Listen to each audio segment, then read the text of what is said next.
Greetings out there in YouTube land. This is Morris Man, and as always, I thank you guys for coming to my channel.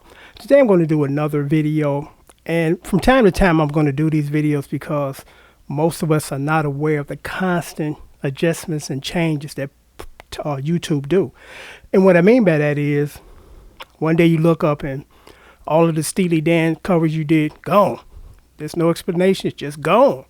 And then you find out later that due to copyright issues, these videos from certain artists are removed, because most of us know, unless you live on Mars, that you can't do no Prince stuff. And unfortunately, when you find out the hard way. You posted one of your favorite Prince tunes, then you get an email from YouTube, then an email from Prince's attorney, cease and desist. And it's like, what's going on here? But I respect that because it's their work. So, they can do whatever they want, and I'm not mad. I'm glad that YouTube is finally seeing that the people that do the covers are not the culprits, because if we knew ahead of time that this is forbidden territory, we wouldn't post them.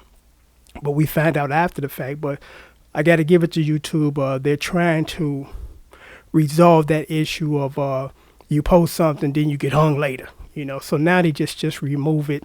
And sometimes they send you emails, stating the reason why it was removed, or they just block it totally.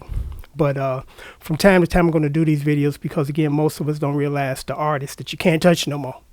And one of them is Marvin Gaye, Roberta Flack, Steely Dan, Prince, Led Zeppelin, Bob Dylan.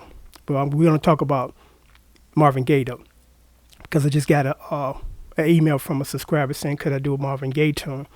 And I said, unfortunately, the ones that I did were removed, and I can't post any more.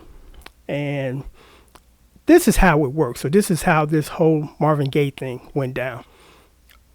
Two ass clowns by the name of Pharrell and Robin Thicke decided that they were going to write a song. And to me, it was a shitty song, in my opinion. I didn't care for it. It's hollow, no good orchestration, no good chord progressions, but that's just Morris Man's opinion. But they decided that they were going to interject Marvin Gaye's Got to Give It Up into their song, and hoping that nobody's going to notice, which was really ridiculous. It's like, come on.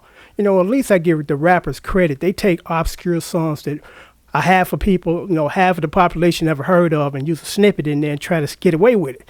But you got these guys that, they're going to be bold enough to try to rip this song off and then claim that they didn't do it. Because when I first heard the song in the video, I'm saying to myself, and I'm I'm an exception to the situation because I got a good ear. I mean, if I heard it before, I know what it is. Even if it was 30 years ago, if I heard it before, I can identify what it is. If I never heard it, don't know what it is. But I'm sitting here listening, I'm like, isn't that Marvin Gaye song in the background? Because what's so interesting about that song, to me personally, that was the very first song that I've ever danced to at a house party.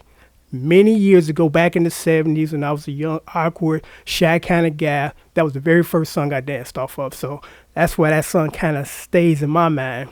But I'm going to tell you why these artists do this. Because you say to yourself, these are pretty talented guys, so why are they ripping off other people's stuff? And here's the answer to the question. Dumbass trend. Because this started, I think, in the late 90s. Beyonce did it. She stole a Shy Light song. Deborah Cox did it. I forgot what song she stole. The list goes on. And the trend was to take these very popular old school songs and interject them into your song. And it's like, first of all, you can't do that for legal reasons. You got to pay these people for their work. So you just can't go around stealing stuff and sticking it in your songs. But it was done as a dumbass trend because it became a trend for people to do this. And I'm like, it's so unfortunate because there are a lot of starving good songwriters out there that you can use or pen their songs. Put a little money in their pocket, you get a #1 hit. And still you going around without any clearance and stealing these songs and sticking them in your song. It's just retarded, but you got some people that just follow trends and, okay, this guy doing it, so it's cool for me to do it. So, that's why, unfortunately, the Marvin Gaye songs or covers got snatched off of YouTube because of those two clowns, and it's just unfortunate that, it went down like that because I remember, I forgot the guy that interviewed Pharrell, but when they interviewed him, he was in denial. It's like, We didn't steal anybody's song. Come on, man. Who can't hear this song, you know? So it's unbelievable to me the things that some people do because of other people are doing them and they think it's fashionable to do it. Again, there are plenty young, gifted, talented songwriters out there that's looking for a break. How about giving them a break? You know, you bring them in and then you help your career. It's a win-win situation. Instead of going around stealing deceased people's music and thinking you're going to get away with it and you got the right to do this. You a sense of entitlement. You know, it's just crazy. But that's what happened, and that's why, unfortunately, I can't do any more Marvin Gaye tunes, because I did a lot of Marvin Gaye tunes. And what I might do, like I did with the Steely Dan songs and the Sade and the Barry White songs, I'm going to, go through my archives and dig up the Marvin Gaye tunes that I did and, put them on the DVD. And if you guys are willing, to purchase them for the lesson, because I do the same thing. If I can get about 10 of his songs, because I think I've done at least 10, put them on the DVD, $10. That's $1 a lesson.